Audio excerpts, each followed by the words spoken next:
Good morning. Welcome to 1205. I'm Eric Doolittle, the college chaplain, and I just want to take a quick second and welcome you all here. We're glad to see you in person and online. And with that, I'm going to turn it over to our prelude for this morning, Voices of Praise. Let's welcome them to our space this morning.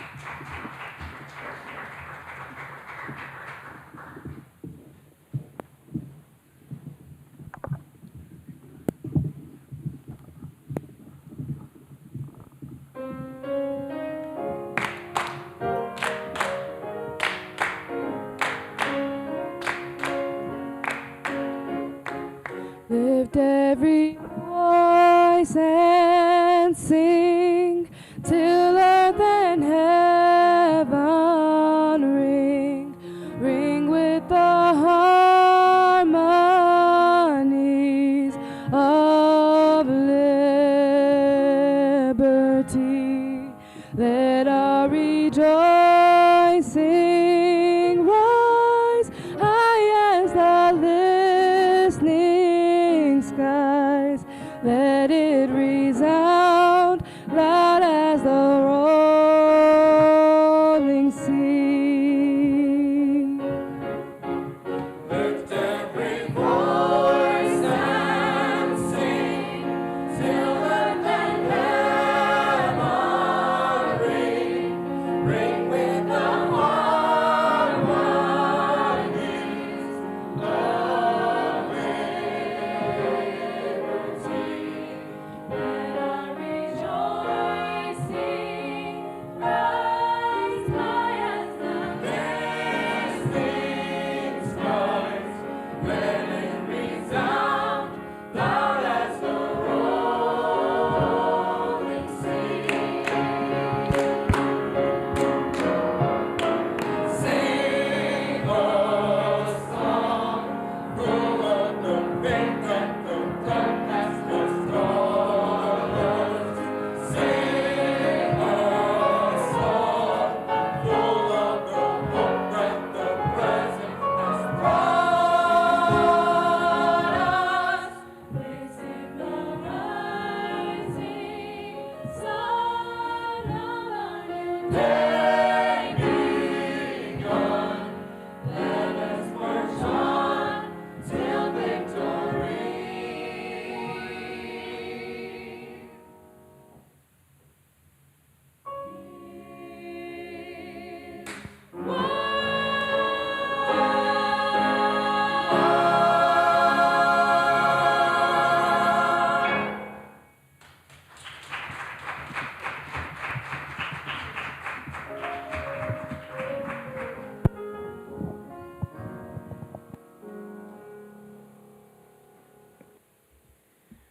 Thank you to Angel Tovar, the musical director, and all the leadership, and for VOP for being part of our service today.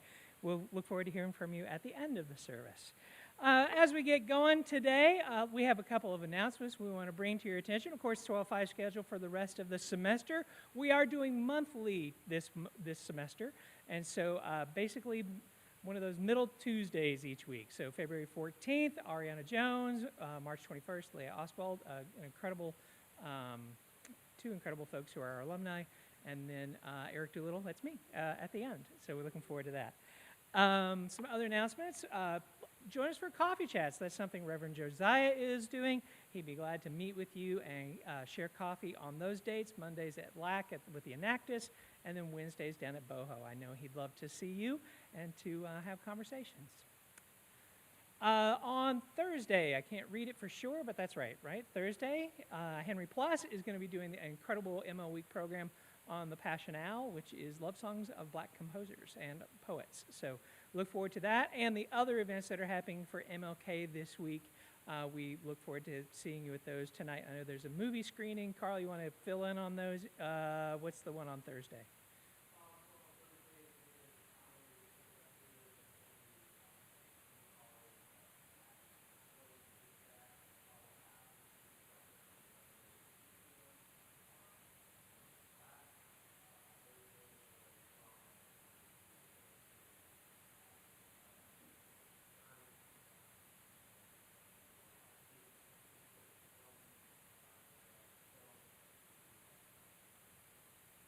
Great.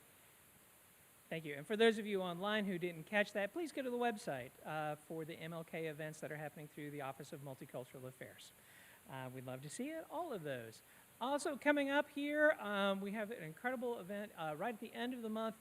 Josiah is working with Multicultural Affairs, Reverend Josiah and Multicultural Affairs, to take a trip down to the Art Institute of Chicago.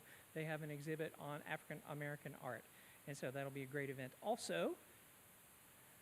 And then coming up in February, we'll have our keynote speaker on February 1, and then Gospel Extravaganza, February 11. Woo! And I do want to make sure everybody notes the venue change. The Gospel Extravaganza is going to be at Grace United Methodist Church this year. So please, those of you who have been there in the past, you know folks in the community, make sure they recognize that change of venue. We don't want anybody to miss that event coming up in February.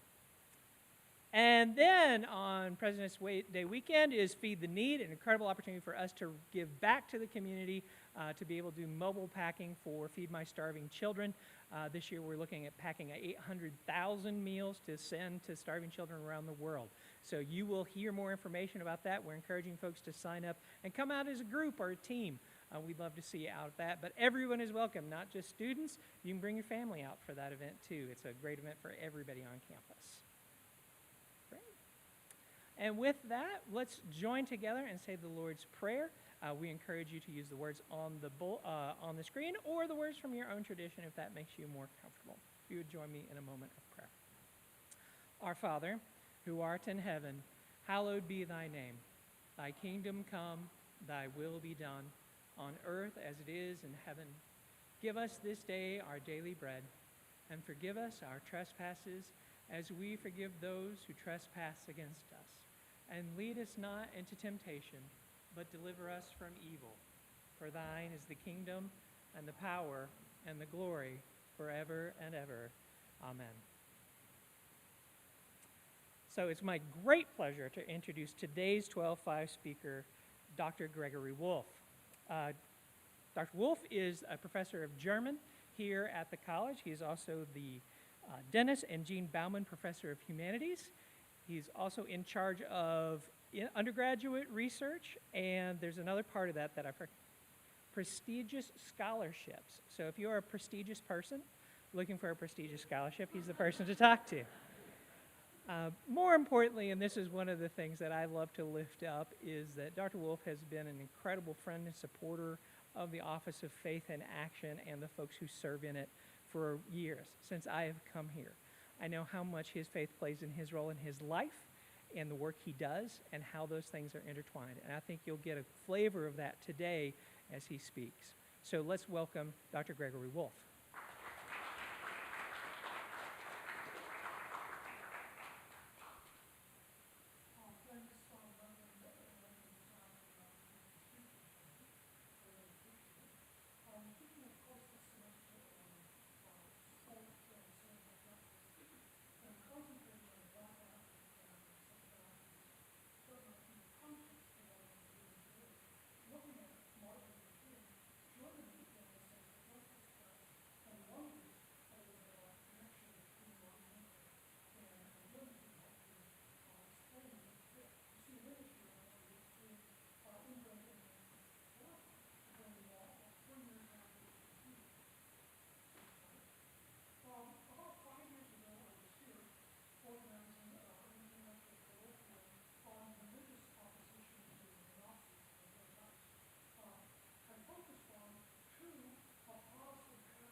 Loud enough that we wouldn't need it. Now it's on. You can see this image here. It's quite a profound and perhaps horrible image. We see how the Nazis, the National Socialists, wanted to create a unified Nazi national Protestant church and bring all Protestants together in this new religious theological mythology of Nazism. Bonhoeffer and Niemöller objected to this idea that the state, the German state, could control religion. And they founded a new Protestant church called the Confessing Church. But it wasn't just that they founded a new church. They were active in the political opposition to Nazism. Dietrich Bonhoeffer became a spy while being a pastor. He was ultimately executed for his spying, executed just 1 month before the end of the war, executed in April of 1945. Martin Niemöller, equally active, he was imprisoned for over 7 years in multiple concentration camps, and he survived. You can continue with the next slide. Both Martin Niemöller and Dietrich Bonhoeffer believed that religion is inherently political, and that might be summed up by an excerpt of a very politically oriented poem that Niemöller wrote in 1946, just 1 year after coming out of a concentration camp, as I said, for 7 years. And he argues in this that we have a moral responsibility to call out injustice and to take action, not just to be a passive bystander. This poem continues. It's called First They Came. First they came for the socialists. I didn't do anything because I wasn't a socialist. Then they came for the trade unionists. I didn't do anything because I wasn't a unionist. Then they came for the Jews. I wasn't Jewish. I didn't do anything. Then they came for me, and there was no one there left to speak for me. He argues that the church and Christians need to become political, to call out injustice, to call out discrimination, and actively fight against it. Continue. While this is going on, while these pastors are creating a new church, there's a young 30-year-old pastor from Atlanta, the pastor at the Ebenezer Baptist Church, who happens to be in Germany at the same time in 1934. He's at an international convention of the Baptist World Alliance, and they are meeting in Berlin in 1934, just a year and a half after the Nazis take control of Germany. While in Germany, he witnesses how the Nazis persecute anyone who attempts to oppose Nazi ideology.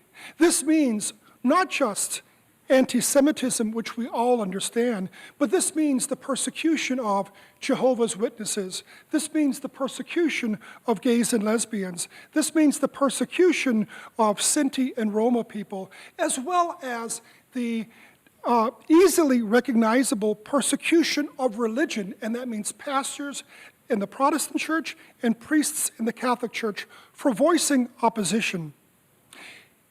In other words, this young pastor by the name of Michael King was amazed by what was going on. He was appalled, while at the same time he was arguing for racial justice at home in Atlanta. He sees this kind of persecution in Germany. Continue. Well, this young pastor, Michael King, you might be able to see, it's difficult to see here, but this is an actual image of the convention in Berlin in 1934.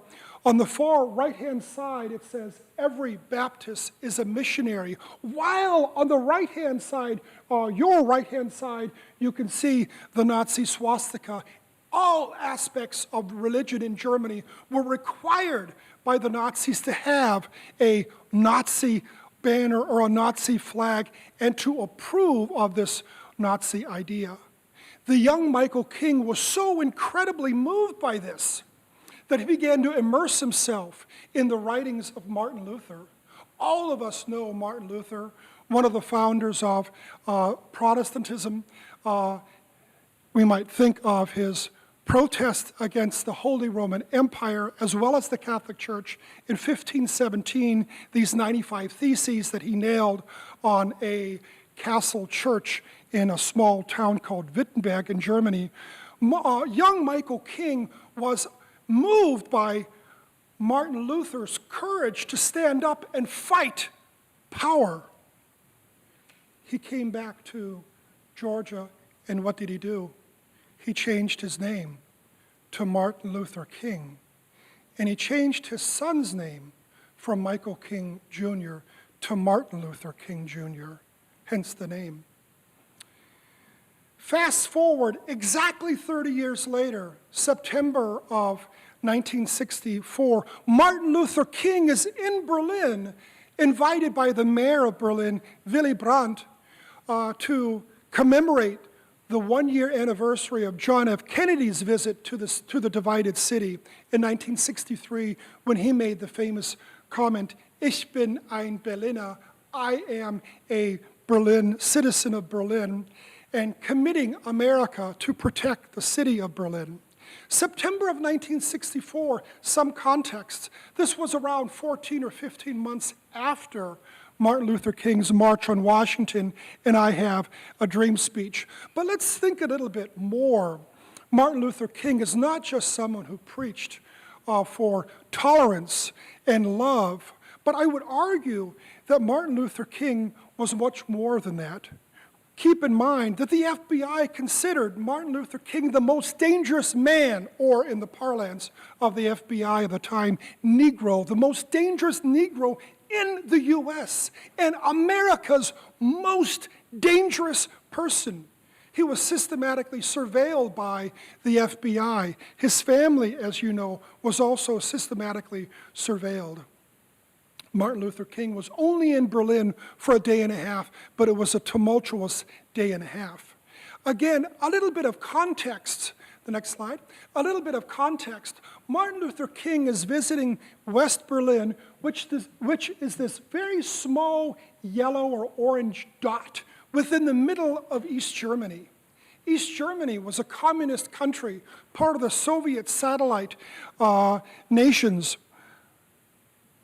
This was the height of the Cold War and tensions between America and the Soviet Union. West Berlin was this small island around which Soviet tanks were facing American and Allied tanks. West Berlin, in many ways, was a small enclave within communist East Germany, a small enclave of freedom. The Berlin Wall, you saw the image in the first slide, the Berlin Wall had just been created and built 3 years earlier. Let's move on. The first full day of Martin Luther King's visit to Berlin started somewhat unexpectedly. That day, that morning, early in the morning, there was news that an East German had been shot attempting to flee East Germany.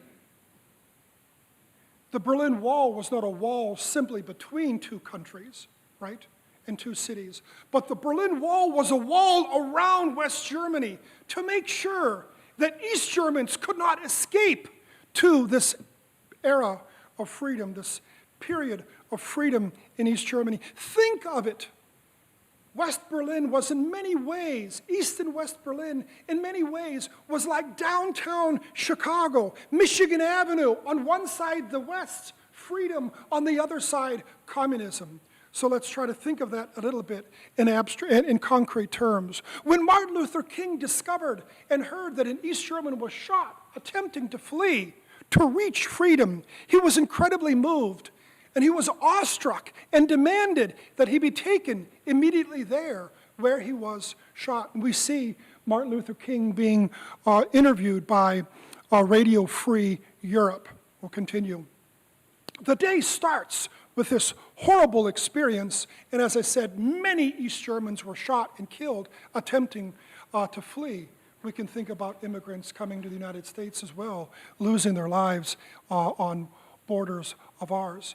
After that, he went on an official tour looking at aspects of the wall. The wall was not just one wall, but it was two walls separated by a death strip. you can see this. This death strip had mines, automatic machine guns in it. Anyone attempting to flee would, of course, be shot down unmercifully and very easily. This was very wide. Let's think of around 500 meters wide.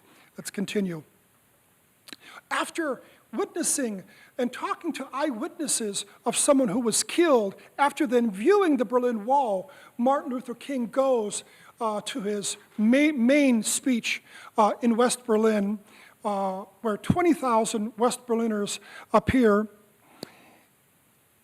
And perhaps Martin Luther King's most famous phrase is, "There is no east, no west, no north, no south, but one great fellowship of love through the whole wide world." Of course, this sounds like something Martin Luther King would say. This is very ingrained in his religious theology. However, Martin Luther King was more than that. In fact, we might see that many scholars have argued that we have a real romantic and sentimental view of Martin Luther King. And in fact, he was much more than simply love, much more than simply tolerance. He argued for a radical form of social justice. And instead of just talking about we're all together as one people and one group, Martin Luther King denounces the dangers of militarism, the dangers of colonialism as two reasons for the racism and the discrimination that exists. He criticizes both the American government as well as the Germans and the world for creating this situation. One of the most remarkable aspects of the entire trip, next slide, one of the most remarkable aspects of the entire trip is that Martin Luther King goes to East Germany. Why would the communist government allow a pastor to come to East Germany? Now, East Germany was communist, as I mentioned. Religion was permissible. However, those who practiced religion were persecuted. The secret police noted who came to religion, who came to services. They and their families were persecuted. However, as you know, the Soviet Union and East Germany used Martin Luther King for their own propagandistic messages. The Soviet Union and East Germany used Martin Luther as an example of how unequal America is.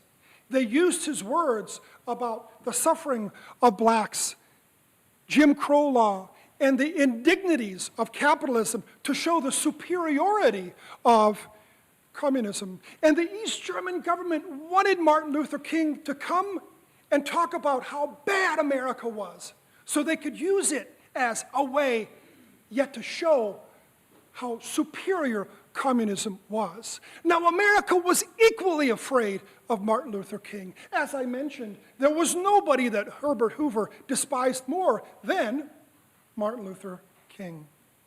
What did the American government do? They confiscated Martin Luther King's passport and said, "You will not go." After all, the FBI thought what? Martin Luther King is a communist. They had thought he was a communist for years, as well as the civil rights movement being a communist movement in the U.S. They confiscated his passport. They said, "You're not going to go." But yet, Martin Luther King persevered and resisted. With two American pastors who were pastors at churches in West Berlin, he was able to go over one of the few border crossings. Now, Martin Luther King simply showed a credit card as his ID, supposedly, and he went. This invitation was just a few days before his arrival in Berlin. However, the East German government did not tell anybody where he would speak. Why not? Because the East German government wanted him to speak in a church, but they didn't want anyone to be there. They didn't want anyone to hear his speech so they could manipulate it for their own propagandistic purposes. However, word of mouth spread. Where would he be? Nobody knew.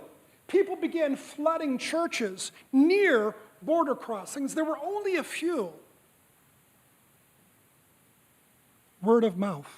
no cell phones. Keep in mind, in East Germany, people did not have telephones in their apartments and houses. You might have one telephone for an entire apartment block of 50 apartments. Word of mouth spread, and he entered one church, Church of St. Mary. You can see Martin Luther King up in the pulpit. The next slide. And what does he do? He gives his sermon that is tinged with political activism. The Berlin Wall, he argues, is not just a symbol of division. It is, in fact, the symbol of persecution throughout the world. He equates East Germans with the suffering of blacks in the United States. He argues that just as African Americans are fighting for their political, social, economic, educational rights in the U.S., so too are the East Germans fighting for political freedoms, the freedom to travel, the freedom to move, the freedom of press. And he argued for churches need to become grassroots incubators for social revolution. This is a mind-boggling and incredibly far-reaching sermon. But not just that. He condemns militarism, he condemns communism, he condemns capitalism, all of which he's arguing are contributing to the suppression of individuals, and argues for peaceful protests. Unannounced, he visits yet another church about an hour later. At the end of the day, he's back in Berlin, West Berlin, crosses the border. One day, from 6 in the morning until 2 in the morning, he's out. We'll move over to now, what about East Germany? Martin Luther King's words, we don't know how they might have affected the church in East Germany. As I mentioned, people were afraid to go to churches, young people especially, because they didn't want to be persecuted. They didn't want to be in a church and then be denied the right to study or go or to work or to move. However, the East German church, the Protestant church in East Germany, they were practically all Protestants. About 95%, 98% of East Germans are Protestants. The East German church became the locus for political resistance in the 1970s. The East German church, like these banners, became exactly where political protest took place. People used the church as, to use the parlance today, a safe space, if you will, to argue for political reform, to argue for human rights, to argue for personal rights. This was the area where the beginning of the gay and lesbian rights movement occurred. The church sponsored and promoted and protected these. It was exactly where the environmental movement occurred. And it might even sound strange to you, but in the mid-1970s and then in the 1980s, this is exactly where punk rockers went, and then in the mid-1980s, the beginning of hip-hop and breakdance culture from the United States. Not in the streets, in the church. The church became the center for political theology. As you know, Martin Luther King's mother was also assassinated just 6 years after he was killed. And she was killed in the church where both her son and her husband had preached in the Ebenezer Baptist Church. East German churches had services for them. And finally, it was the East German church and religious political theology that brought down the fall of the wall, not how it's taught in America that Ronald Reagan said in 1987, tear down this wall, but within a European and specifically German context. It's taught how the church and the opposition to oppression led the moral fight against oppression and communism. what might you leave this session, the sermon with, not my sermon, but the event today with? Maybe the idea of when we see discrimination, when we see tyranny, that we not just talk about it, but we actually do something about it. Thanks so much.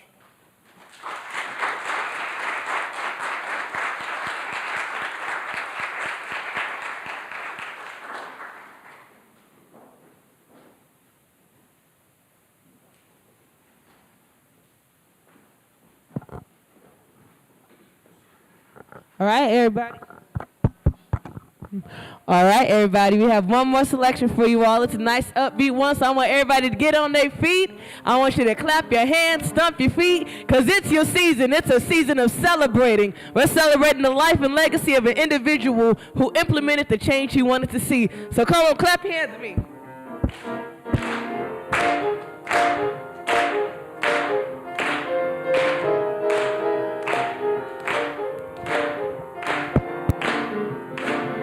It's your season to be blessed. God made you a promise. You stood the test. He's gonna open up a window and pour you out a blessing. It's your season to be blessed. Come on. It's your season To be blessed. to be blessed. God made you a promise, Made you a promise. and he stood. Stood the test. Windows of heaven. Pour you out. It's your season It's your season to be blessed. to be blessed. I'm blessed in the city. I'm blessed in the field. I'm blessed going out. I'm blessed going in. He's gonna open up a window and pour you out a blessing. It's your season to be blessed. It's your season It's your season to be blessed. to be blessed. God made you a promise, Made you a promise. and you stood. Windows of heaven, pour you out. It's your season to be blessed. I got one more for y'all. I've been through the fire, I've been through the flood, but I'm standing here because of your blood. He's gonna open a window and pour you out a blessing. It's your season, yes it is, to be blessed. It's your season to be blessed. God made you a promise, and you stood. Windows of heaven, pour you out. It's your season. Come on and sing it. It's your season. Today is your day. It's your season. Blessings are coming your way. It's your season. It's your season. Come on, clap your hands. It's your season. You've been through the rain. It's your season. You've been through the pain. It's your season. It's your season. It's your season to be blessed.